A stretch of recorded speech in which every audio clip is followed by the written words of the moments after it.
শুনাচোন মই উত্তম ভকত আৰু মধ্যম ভকত সামান্য ভকত আদিৰ কথা তোমাৰ আগত মই কম তুমি একান্ত মনে মোত চিত্ত অৰ্পণ কৰি শ্ৰৱণ কৰা আৰু তুমি জীৱৰ মাজতে মহাভক্তি প্ৰচাৰ কৰিবা জীৱৰ কল্যাণ হ'ব তাৰ পাছত পদে আমাক ক'ব বাপে আগবঢ়াব কৃষ্ণ ইদাম উত্তম ভক্তৰ কথা ঠাকুক সম্প্ৰতি সামান্য ভকত তৰে শুনা মহামতি লোভে মোহে কামে ক্ৰোধে বিষয় কুখে নুচুয় মূৰ ভকতক একো দুখে সেই উদ্ধৱ এজন উত্তম ভকত যিজনে কেৱল মোৰ কথা চিন্তা কৰে তেওঁ কামনা বাসনা নাথাকে তেওঁ লোভ নাথাকে তেওঁ মোহ নাথাকে তেওঁ বিষয়ৰ প্ৰতি আকৃষ্ট নহয় গতিকে তেওঁ তৰি যাব পৰাটো নিশ্চিত কৃষ্ণ দ্বিতীয়তে কিন্তু এজন সামান্য ভকতৰ সেইবিলাক থকাটো স্বাভাৱিক অৰ্থাৎ সামান্য ভকত মানে হ'ল বিষয়ৰ মাজত থাকি ঈশ্বৰক চিন্তা কৰা বিষয়ৰ মাজতে থাকি ঈশ্বৰক চিন্তা কৰে যেনেকৈ আমি সমস্ত জনাই আঘোণ মাহত পথাৰত সোণালী ধান পকি আছে সেই সোণালী ধান পকা অৱস্থাটো দিনত আমি কাচি লৈ দায়নী হিচাপে পথাৰত অৱস্থান কৰি ধান কাটিলোঁ কিন্তু আকৌ আমি ঈশ্বৰ সেৱাৰ কাৰণে ভকতৰ সংগলৈ আমি ঢাপলি মেলিলোঁ এই সূত্ৰে আমাকেই সামান্য ভকত বুলি কৈছে বিষয়তো আমি সোমাই আছোঁ কিন্তু হৰি সেৱাৰ ফালেও আমি পিঠি দিয়া নাই কোনোবা এজন বাপে দিনত হয়তো 5 ভাৰমান ডাঙৰি আনিল অনাৰ পাছতে আকৌ তেৰা সমস্তই ভকতৰ নিমন্ত্ৰণ পাই থৈছিল কাৰণে অকণমান এঘণ্টা দেৰিকৈ হ'লেও ভকতৰ সংগলৈ আহিছে আৰু আহি ঈশ্বৰ সেৱাটোক গুৰুত্ব প্ৰদান কৰিছে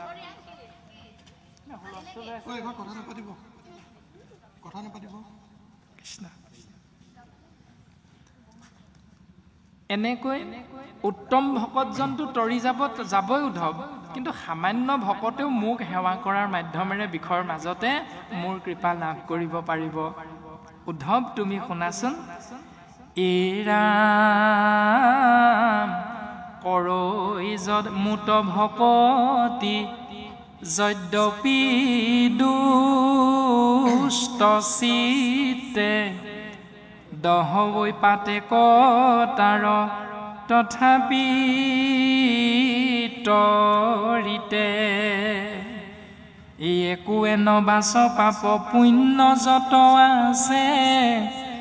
যেন মহাবহ্নি কেনেচা সুখান নবাচে আন ক্ষুদ্ৰ দেৱতাত যদি নেদৈমতী মহাদুৰা চাৰু কৰৈ আমাত ভকতি সেহিহে পৰম সাধু জানা মহাশয় যিহেতু আমাক মাত্ৰ কৰিলে নিশ্চয়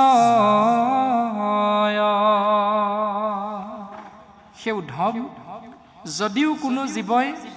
সামান্য ভকতে দুষ্ট চিত্তৰ জৰিয়তেও মোৰ কথা চিন্তা কৰে তথাপিতো নামে কিন্তু পাপ খণ্ডন কৰিবই যেনেকৈ জুইৰ স্বাভাৱিক অগ্নিৰ স্বাভাৱিক ধৰ্ম হ'ল দাহকতা যেনেকৈ পানীৰ স্বাভাৱিক ধৰ্ম হ'ল সিক্ততা জুই একুৰা জ্বলি থাকোঁতে আপোনাৰ মোৰ মাত নুফুটা থুপুক থাপাককৈ খোজ কঢ়া সন্তানটিয়ে গৈ নজনাকৈ যদি জ্বলি থকা জুইকুৰাত হাতখন ভৰাই দিয়ে জুইকুৰাই ক'ব নেকি বোলে ল'ৰাটোৱে মাতেই ফুটা নাই নাজানিহে আহি মোৰ বুকুত হাতখন ভৰাই দিলে এতেকে মই তাক নপুৰুচোন দিয়া জুইকুৰাই কয়নে নকয় বৰষুণ যাক হঠাতে আহিল ককা দেউতাজন লাখতিলৈ খোজকাঢ়ি গৈছে বেগাই যাব পৰা নাই বৰষুণ যাকে কয় নেকি ককাজন বেগাই খোজকাঢ়িব পৰা নাই ছাতিও নিয়া নাই মোৰ পানীৰে ককাক মই নিতিয়াওচোন দিয়া এনেকে বুলি জুইও নকয় পানীও নকয় সিহঁতৰ সেইটো স্বাভাৱিক ধৰ্ম ঠিক তেনেকৈ নামে নাম লোৱা ব্যক্তিজনক জীৱাত্মাক ক্ৰিয়া কৰে সেই কথাটোকে বৰ্তমান কথা কৈছে দহৱৈ পাতেক তাৰ তথাপি তৰিতে যে দুষ্ট চিত্তেও যদি কৃষ্ণ বুলি তুমি আশ্ৰয় কৰিছা প্ৰমাণ অজামিলে পুত্ৰকহে মাতিছিল নাৰায়ণ বুলি কিন্তু পুত্ৰৰ নাৰায়ণ নামটো যে ঈশ্বৰৰ নাম এইটো কিন্তু অজামিলে জনা নাছিল কিন্তু অন্তকালে হৰি স্মৰে যিটো ভাগ্যৱন্ত তাহাৰ মহিমা কহি কোনে পাৱে অন্ত মৃত্যুৰ প্ৰাক মুহূৰ্তত ঈশ্বৰৰ নাম আশ্ৰয় কৰি যি জীৱই এই সংসাৰ এৰিব তেওঁ পৰম কৃপা লাভ হয় ঈশ্বৰৰ প্ৰমাণ অজামিল প্ৰমাণ কংস যেতিয়া আকাশবাণী শুনিছিল কৃষ্ণৰ হাতত মৃত্যু হ'ব কোন কৃষ্ণ খাবলৈ গৈছে থালিখনত কৃষ্ণক দেখা পাইছে শুবলৈ গৈছে বিছনাখনত কংসতকে আগত গৈ কৃষ্ণ শুই থকা দেখা পাইছে সিংহাসনত বহিবলৈ গৈছে কংসই বহিবলৈ যোৱাৰ আগত কৃষ্ণ সিংহাসনত বহি থকা দেখা পাইছে অৰ্থাৎ খাওঁতে শুওঁতে উঠোতে বহুতে বাক্যে বচনে খোজে কাটলে কংসই সেই দিনটোৰ পৰা কেৱল কৃষ্ণ কৃষ্ণ কৃষ্ণ কৃষ্ণকে চিন্তা কৰি থাকিল সেইকাৰণে শাস্ত্ৰই কৈছে কংসই কৃষ্ণৰ হাতত মৃত্যুবৰণ কৰি সাৰূপ্য মুকুতি লাভ কৰিছে তাৰ পাছত পুতনাই কৃষ্ণক মাৰিবলৈহে গৈছিল বিষ খুৱাই কিন্তু বিষ খুৱাই মাৰিবলৈ যাওঁতে কৃষ্ণই মাতৃ স্নেহ দৰ্শন পাই গ'ল পুত্ৰ হিচাপে কৃষ্ণই পুতনাৰ গাখীৰ খাইছে আৰু মাতৃয়ে তেওঁক পুত্ৰ হিচাপে গাখীৰ স্তনপান কৰোৱাইছে ভাবি কৃষ্ণই পুতনাৰ ৰাক্ষসীক জননী গতি প্ৰদান কৰিছে আৰু ভাগৱতে এইটোৱে সিদ্ধান্ত দিছে যে কৰৈ মুত ভকতি যদ্যপি দুষ্ট চিত্তে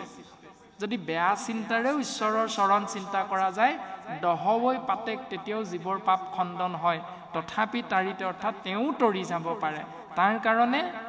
সিদ্ধান্ত দিছে আন ক্ষুদ্ৰ দেৱতাত যদি নেদৈ মতি মহাদুৰা চাৰু কৰৈ আমাত ভকতি ভগৱন্ত কৃষ্ণৰ দ্বাৰা সৃষ্টি হোৱা ৩৩ কোটি দেৱ দেৱতাৰ চৰণ চিন্তা নকৰি যদি দুষ্টভাৱেও কৃষ্ণৰ চৰণ চিন্তা কৰা তেতিয়াহ'লে তুমি তৰিবা কিন্তু তুমি একান্তভাৱে যদি অন্য দেৱতাৰ চৰণো চিন্তা কৰা তৰিব নোৱাৰিবা কেৱল এক কৃষ্ণৰ চৰণ চিন্তা কৰিহে জীৱৰ পৰম গতি হ'ব কৃষ্ণ কৃষ্ণ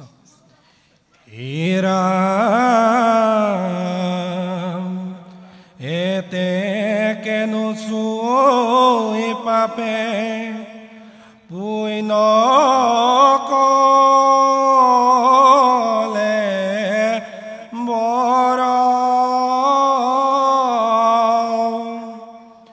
পৰম মুক্তিৰ পাত্ৰ ভৈলসিত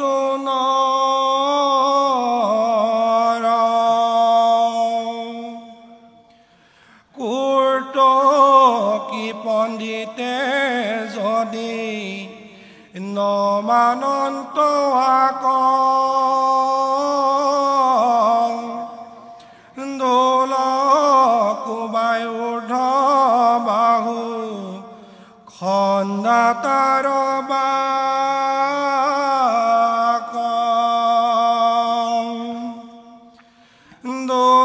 দৌৰাচাৰু কৰয়াত ইটো কোন চিত্ৰ চন্দালকো কৰৈ মোৰ ভকতি প্ৰবিত্ৰ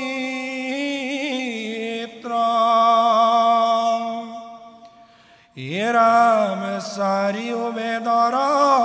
তত্ত্ব কৰিয়া নিশ্চয়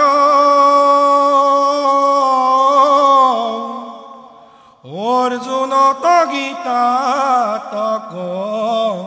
হিসা কৃপাময় ক্ষুধৱ যদি আমি কোৱা এই কথাখিনি কোনো কুটৰ্কী পণ্ডিতে যদি নামানে মানি নলয় তেতিয়াহ'লে তেওঁলোকৰ সেই বাক্য খণ্ডন কৰিবৰ বাবে তুমি ঢোল পৰ্যন্ত কোবাই দিলেও তাত কোনো অপৰাধ নাই গতিকে উদ্ধৱ দুৰাচাৰো কৰৈ আত ইটো কোনো চিত্ৰ দুৰাচাৰ সকলো যে তৰি যাব পাৰিবা এইটো কিবা আচৰিত যেন তোমাৰ হয়তো অনুভৱ হ'ব পাৰে কিন্তু মনত ৰাখিবা উদ্ধৱ চাণ্ডালকো কৰৈ মূৰ ভকতি পবিত্ৰ চাণ্ডাল সকলেও মোৰ ভক্তি আশ্ৰয় কৰিলে তেওঁলোকো পবিত্ৰ হৈ যাব পাৰিব কিয়নো এইটোৱে হ'ল চাৰিও বেদৰ ৰহস্য তত্ত্ব আৰু অৰ্জুনৰ আগত গীতা জ্ঞানৰ জৰিয়তে এই পৰম তত্ত্বটো প্ৰকাশ কৰা হৈছিল তপ জপ সন্ন্যাস আৰু মহাদান ইয়াৰ জৰিয়তে মোক জীৱই দৰ্শন পাব নোৱাৰে নপাৱে আমাকো সাংখ্য যুগতত্ত্ব জ্ঞানে যুগতত্ত্ব জ্ঞান সিদ্ধান্ত আদিৰ মাধ্যমেৰে নীতি নিয়ম তপ জপ সন্ন্যাস পৰম মহাদান এইবিলাকৰ জৰিয়তে মোক জীৱই দৰ্শন নাপায় মোৰ কৃপা জীৱই লাভ নকৰে কেৱল ভকতি মাত্ৰ মুক কৰে বৈশ্য কহিলো উদ্ধৱ ইটো তোমাতৰ ৰহস্য উদ্ধৱ এইটোৱে হ'ল ৰহস্য তত্ত্ব যে ভক্তিৰ মাধ্যমেৰেহে মোক জীৱই লাভ কৰিব পাৰে জগতৰ ধৰ্ম কৰ্ম কৰোক সকলে জগতত যিমানবিলাক নীতি নিয়ম বেদৰ দ্বাৰা প্ৰচাৰিত হৈ আছে মাধৱ গুৰুজনাই কৈছে বেদৰ বিহিত যত আছে ধৰ্ম সংসাৰত বেদৰ বিহিত যিমানবিলাক নীতি নিয়ম আমি সমাজ পাতি বসবাস কৰি থাকোঁতে পালন কৰি কৰি সমাজ বৰ্তি আছো প্ৰত্যেকটো কৰ্ম সকলে অৰ্থাৎ সকলোবিলাক কৰিলেও মুক আত্মা বুলি যিটো জান যোগ বলে মুকেই আত্মা বুলি যিজনে যোগ বলেৰে জানিব পাৰিব তথাপি পবিত্ৰ তাৰ নুহি তনু চিত্ৰ নেৰাই মৃত্যু ভয় জ্ঞানী কৰ্মী কদাচিত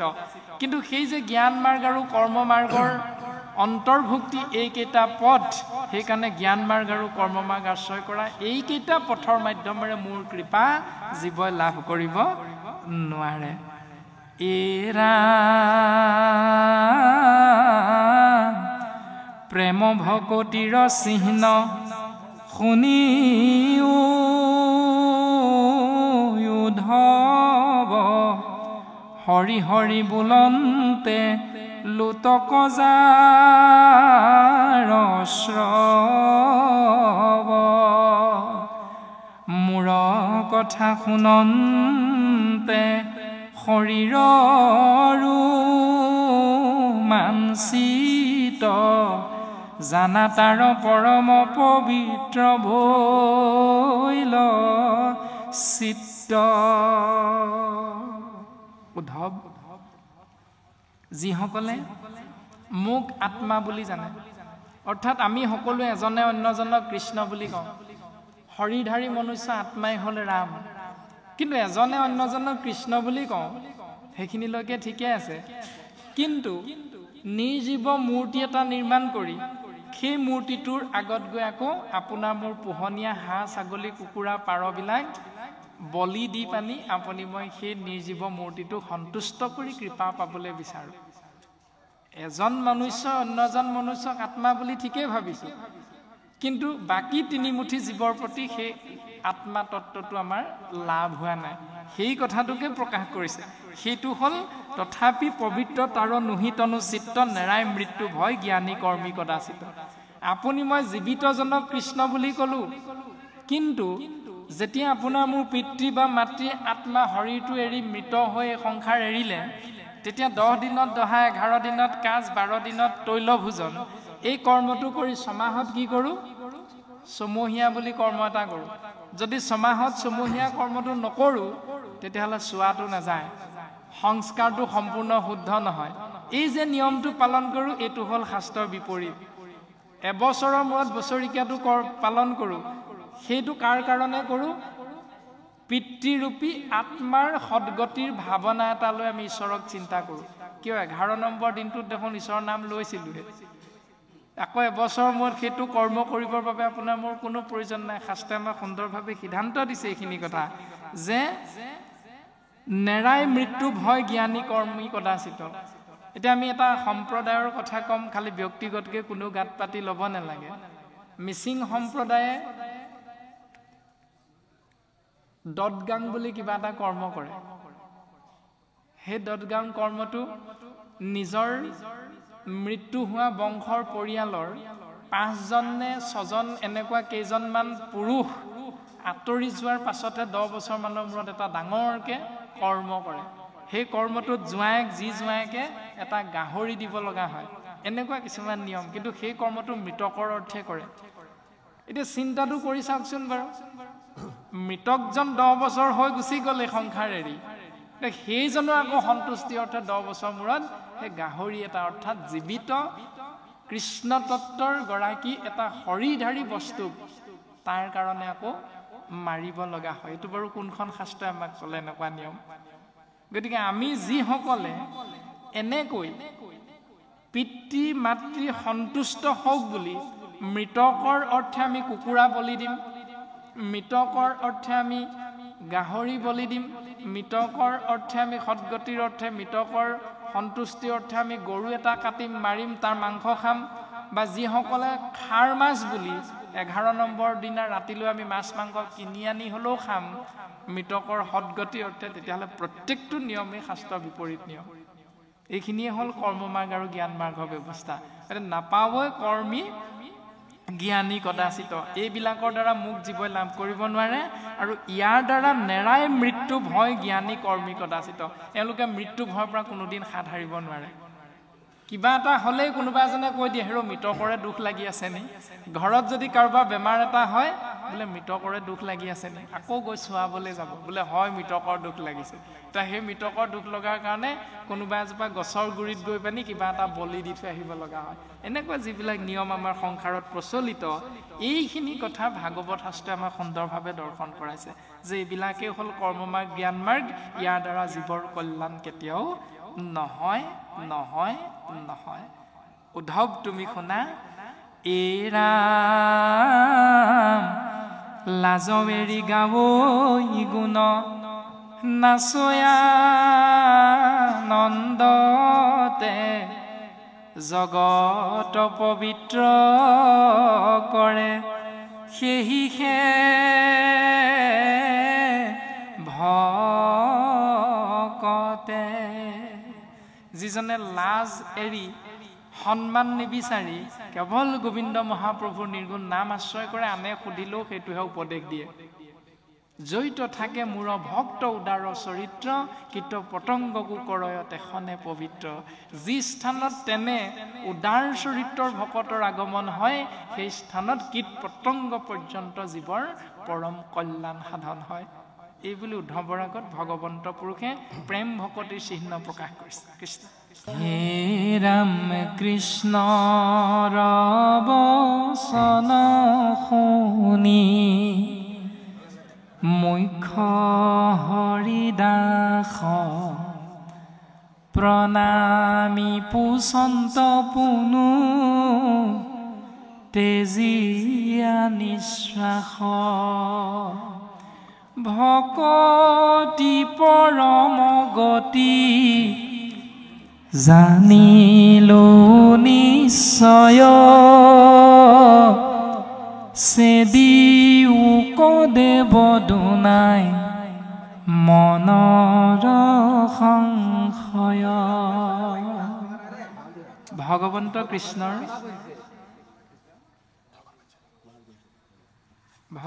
কৃষ্ণৰ এই সুন্দৰ বাণী শুনি এই উপদেশ শুনি সেৱক উদ্ধৱ মহামহন্তই পুনৰ ভগৱন্তৰ চৰণত কৃতাঞ্জলি সেৱা নিবেদন কৰি সুধিছে হে প্ৰভু ভকতিয়ে পৰম গতি মই জানিলো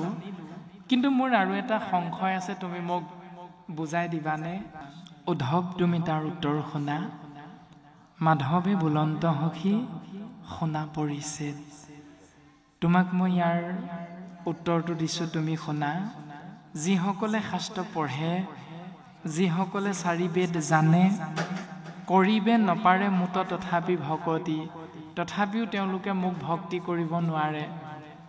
নলবয় নৰে যাৱে সন্তৰ সংগতি যেতিয়ালৈকে মনুষ্যই সন্তৰ সংগতি নকৰিব সন্তৰ সংগলে নাযাব যেতিয়ালৈকে সাধুৰ সংগ আশ্ৰয় নকৰিব তেতিয়ালৈকে শাস্ত্ৰত পণ্ডিত হলেও চাৰি বেদৰ জ্ঞান লাভ কৰিলেও ফটফটকৈ ভাগৱতৰ প্ৰত্যেকটো কথা উত্তৰ দিব পাৰিলেও সাধুৰ সংগ যদি আশ্ৰয় নকৰাকৈ জীৱন অতিবাহিত কৰিছে তেতিয়াহ'লে তেওঁলোকে মোৰ কৃপা লাভ কৰিব নোৱাৰে কাৰণ এইটোৱে হৈছে গুপ্য কথা, কৰ্ণত কহন্ত কথা কৃষ্ণে গুপ্য কৰি কৃষ্ণদেৱে উদ্ধৱৰ কাণত এই গোপনীয় কথাটো প্ৰকাশ কৰি দিলে। নাহিকে উপায় সখী সৎসংগক হৰি, হৰি মানে সমান, যে সৎসংগৰ সমান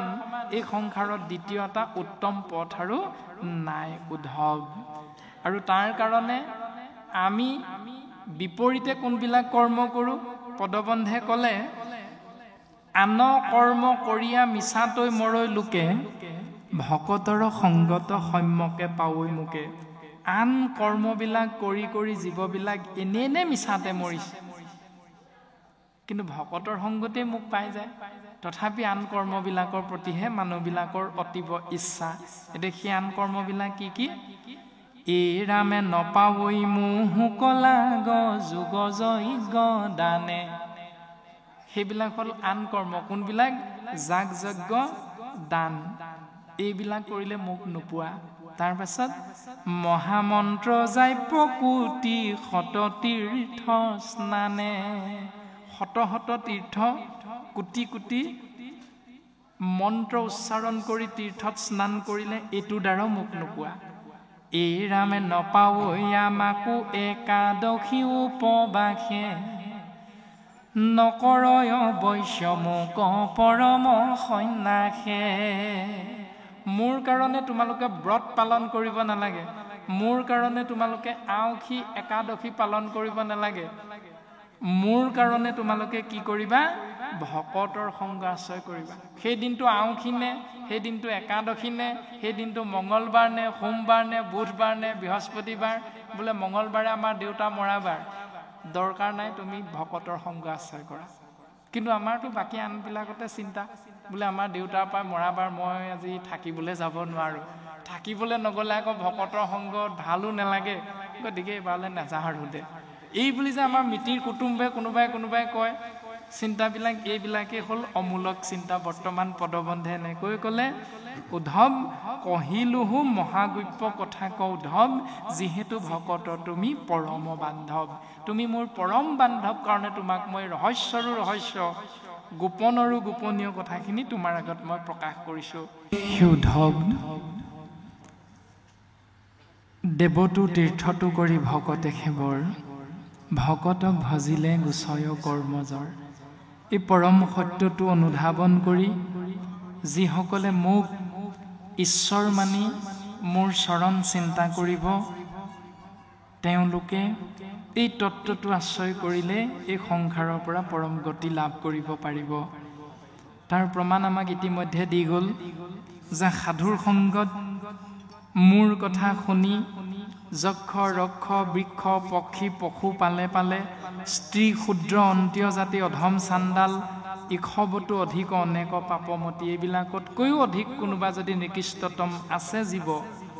সমস্ত ভকতৰ সংগত পৰম গতি লাভ কৰিলে। তাৰ বিপৰীতে আমাৰ নিয়ম আছে, নাহি তপ ব্ৰত শৌচ নপঢ়িলে বেদ। তুমি যদি তপস্যা নকৰা, ব্ৰত পালন নকৰা, শৌচাচাৰ মানি নচলা, তুমি যদি বেদ নপঢ়া, নজানয় জ্ঞান একো শাস্ত্ৰ তত্ত্ব ভেদ, তুমি শাস্ত্ৰৰ তত্ত্ব ভেদ কৰিব নোৱাৰিবা, তুমি জ্ঞান লাভ কৰিব নোৱাৰিবা। কিন্তু উদ্ধৱ, কেৱলে সাধুৰ সংগে সুখে পাইলা গতি, সৎসংগত পৰে নাই উপায় সংগতি। কেৱল সাধুৰ সংগতে ওপৰত কৈ অহাসকলে পৰম গতি লাভ কৰিলে।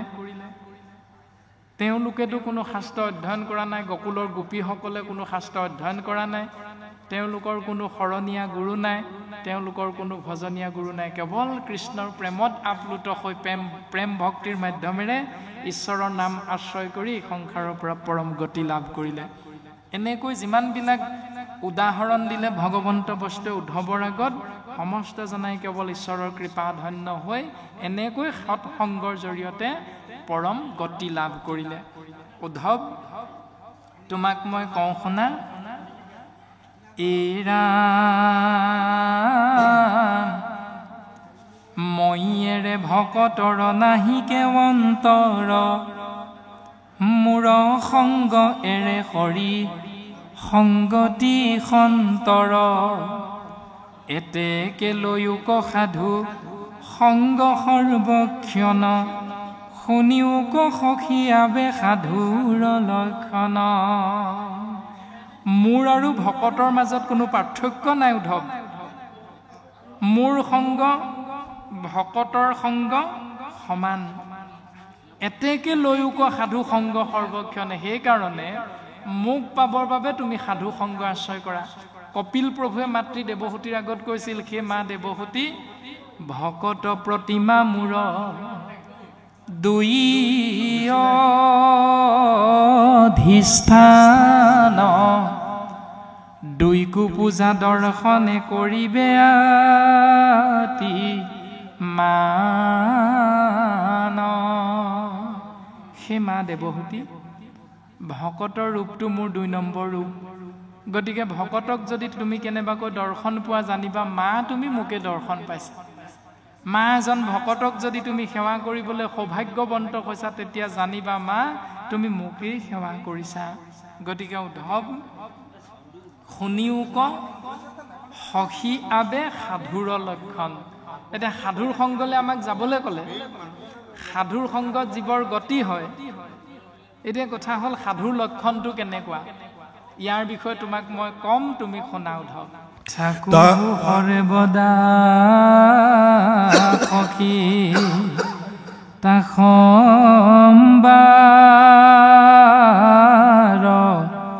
পাশে যেহি বোলে হেহি কৰোঁ জেননী দাখে এৰাম এতেকে উদ্ধৱ তুমি তেজা বেদ পন্থ জীৱা জানা শুনা সবে এৰা আন গ্ৰন্থ একে মুত মাত্ৰ তুমি লৈও ক শৰণ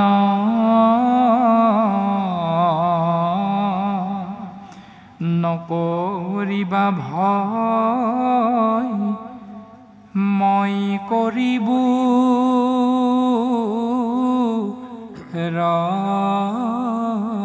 ৰক্ষণ উদ্ধৱ মহাসাধুৰ লক্ষণ তোমাৰ আগত আমি কওঁ শুনাচোন মহাসাধুৰ লক্ষণ হ'ল ভকতিকে সমস্তে পুণ্যৰো হুৱে পাত্ৰ জানি নিজ ধৰ্ম তেজি মোকে ভজৈ মাত্ৰ যিজনে নিজ ধৰ্ম ত্যাগ কৰি ভক্তিৰ দ্বাৰা মোৰ চৰণ চিন্তা কৰে সেহি মহাসাধু সখী কহিলো ৰহস্য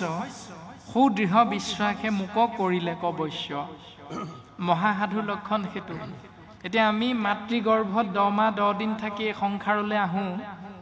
অহাৰ লগে লগে আমি জন্মজায়তে শূদ্ৰ সংস্কাৰতে দ্বিজ বেদ পাঠাত ভৱতে বিপ্ৰ ব্ৰহ্মক জানন্তি চ ব্ৰাহ্মণ আমাৰ এইটো শাস্ত্ৰসন্মতে আমি প্ৰত্যেকেই বুজি পাওঁ কিন্তু পিতৃ শিৰৰ পৰা ৰসৰূপে আহি মাতৃগৰ্ভত 10 মাহ 10 দিন থাকি পৃথিৱীত যেতিয়া আমি ভূমিষ্ঠ হওঁ প্ৰৱেশ কৰোঁ তেতিয়াই শাস্ত্ৰই আমাক সিদ্ধান্ত দিছে 5টা ধাৰ আমাৰ লাগি আহে সেই 5টা ধাৰ হ'ল জীৱৰ স্বধৰ্ম সেই 5টা ধাৰৰ পৰা মুক্ত হ'বৰ বাবে যিকেইটা কৰ্ম কৰিম সেইকেইটা হ'ল স্বধৰ্ম এতিয়া সেই স্বধৰ্ম কেইটা সেই 5টা ধাৰ শাস্ত্ৰই আমাক সিদ্ধান্ত দিছে এনেকৈ ইৰা দেৱ পিতৃ দেৱ ঋষি ভূত পিতৃ কুটুম্ব জনৰ উপজিলে তাসম্বাৰ ঋণী শুৱে নৰ জন্ম মাত্ৰকে আমি দেৱতা ধাৰত পৰোঁ, জন্ম মাত্ৰকে আমি ঋষিৰ ধাৰত পৰোঁ, জন্ম মাত্ৰকে আমি ভূতৰ ধাৰত পৰোঁ, জন্ম মাত্ৰকে আমি পিতৃ মাতৃ ধাৰত পৰোঁ, জন্ম মাত্ৰকে আমি কুটুম্ব বা পুষ্য ঋণত পৰোঁ, ধাৰত পৰোঁ। এতিয়া এই 5টা ধাৰৰ পৰা মুক্ত কেনেকৈ হ'ম? প্ৰত্যেকে আমি কৰ্ম কৰোঁ। কৰ্মকেইটা কি কি? এই ৰামে হোমে দেৱ ঋণ খোজে, তৰ্পণে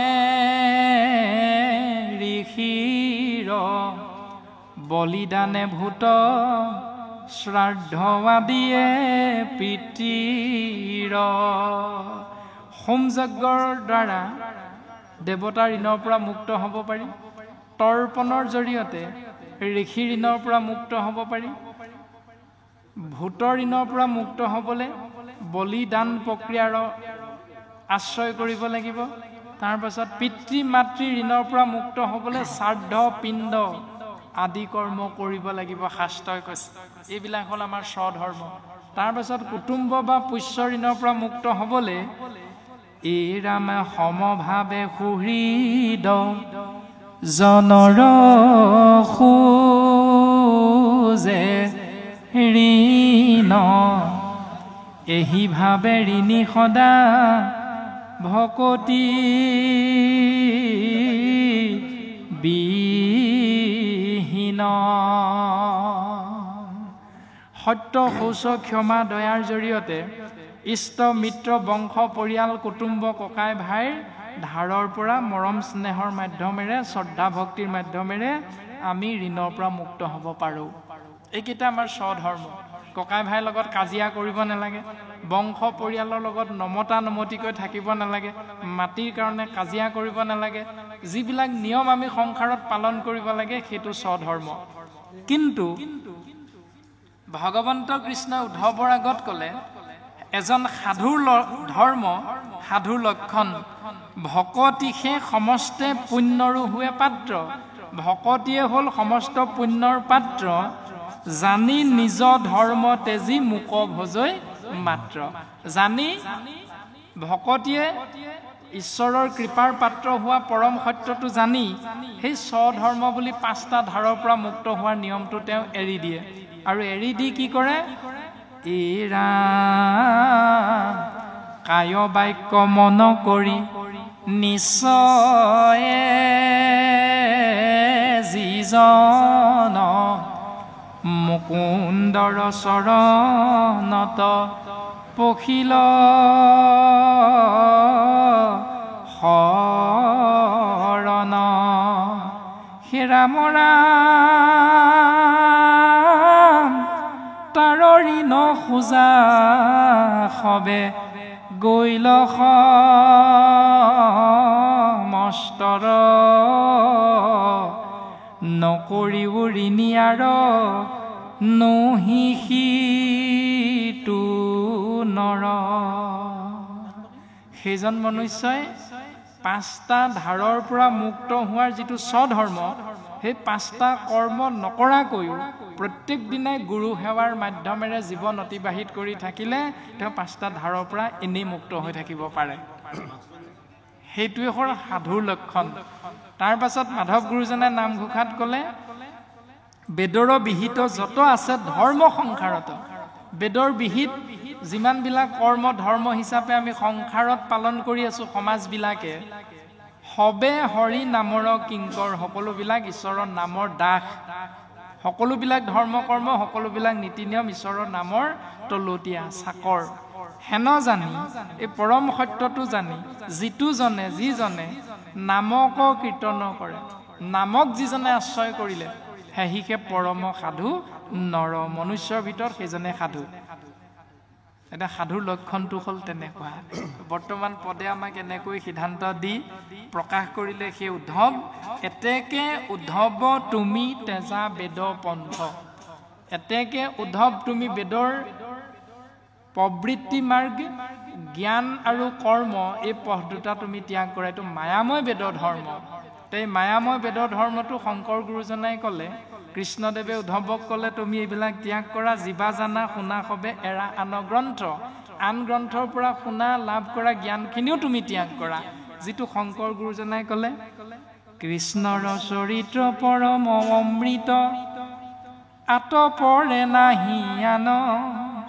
কোটি কোটি তীৰ্থ তপ জপ যজ্ঞ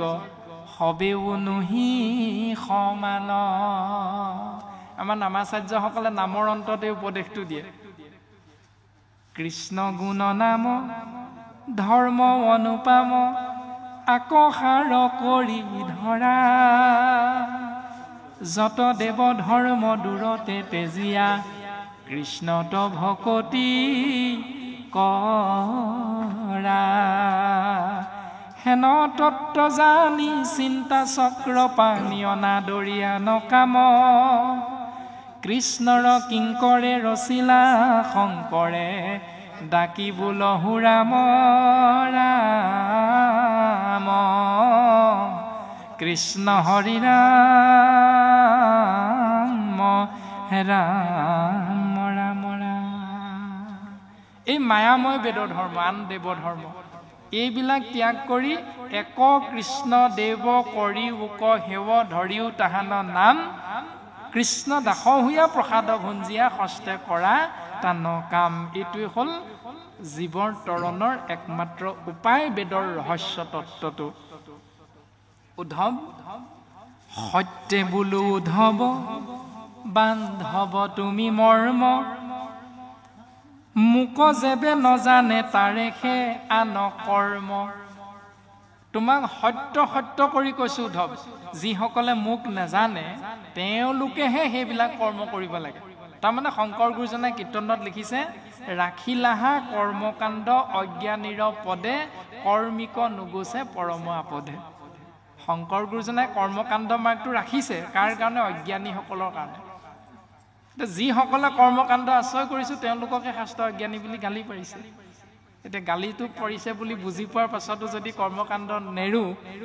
তেতিয়াহ'লে আমাতকৈ আৰু দুৰ্ভগীয়া কোনো নাই কাৰণে আমি চিন্তা কৰাটো অতিব প্ৰয়োজন যে ভকতজনৰ মহিমা অভক্তে নাজানে আতি ভকতজনৰ যি মহিমা অভক্তজনে নাজানে কেনেকৈ নাজানে বেংগৰ পত্ৰত এখিলা পদ্মৰ পত্ৰত এখিলা পদুম ফুলৰ পাতত এজনী বেং অৰ্থাৎ ভেকুলী পৰি থাকে ৰাতি দিনে যদি গোটেই জীৱনটো এখিলা পদুম ফুলৰ পাতত এজনী ভেকুলীয়ে বাস কৰি থাকে তথাপিতো ভেকুলীজনীয়ে পদুম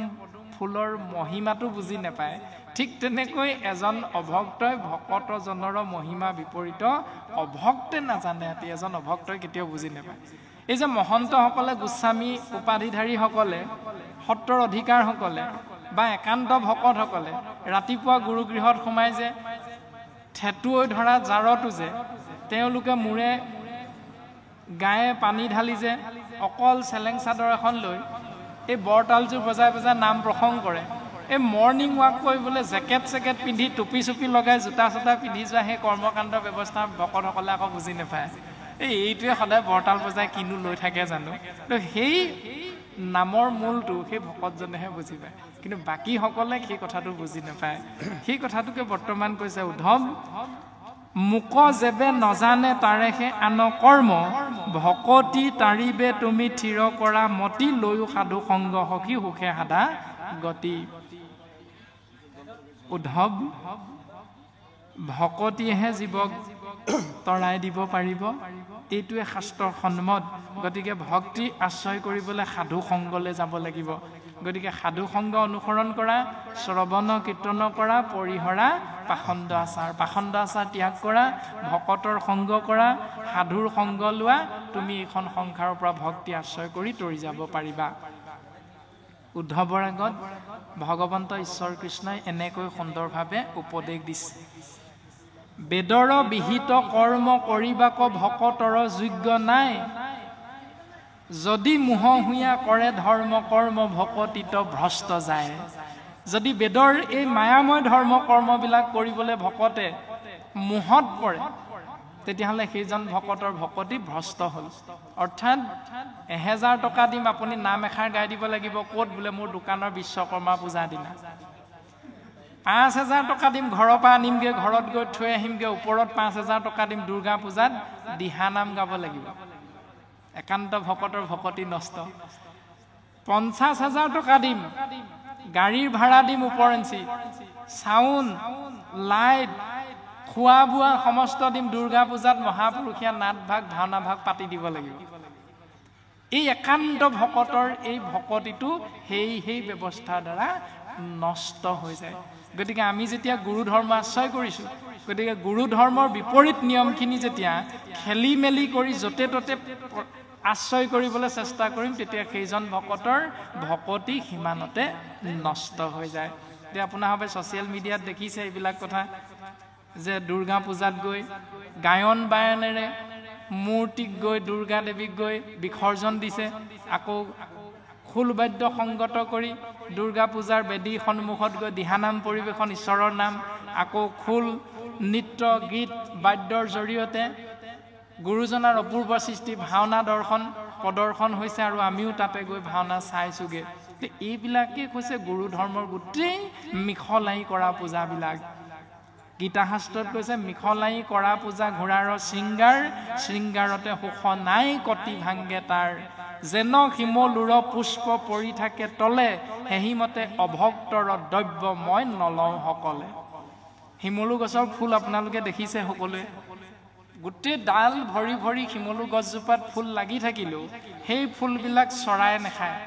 আকৌ ফুলবিলাক যেতিয়া তললৈ সৰি পৰিব কোনো পূজাত লগাবৰ বাবে সেই ফুলবিলাক কোনো মনুষ্যই বুটলি নিনিয়ে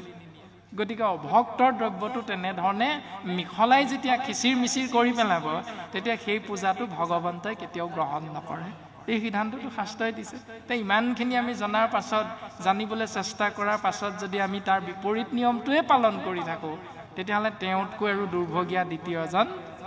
নাই উদ্ধৱ তুমি শুনাই বুলি ভগৱন্তই পৰম গোপনীয় কথাখিনি ক'লে আৰু গুৰুজনাই উপদেশ এতিয়া আমালৈ আগবঢ়াইছে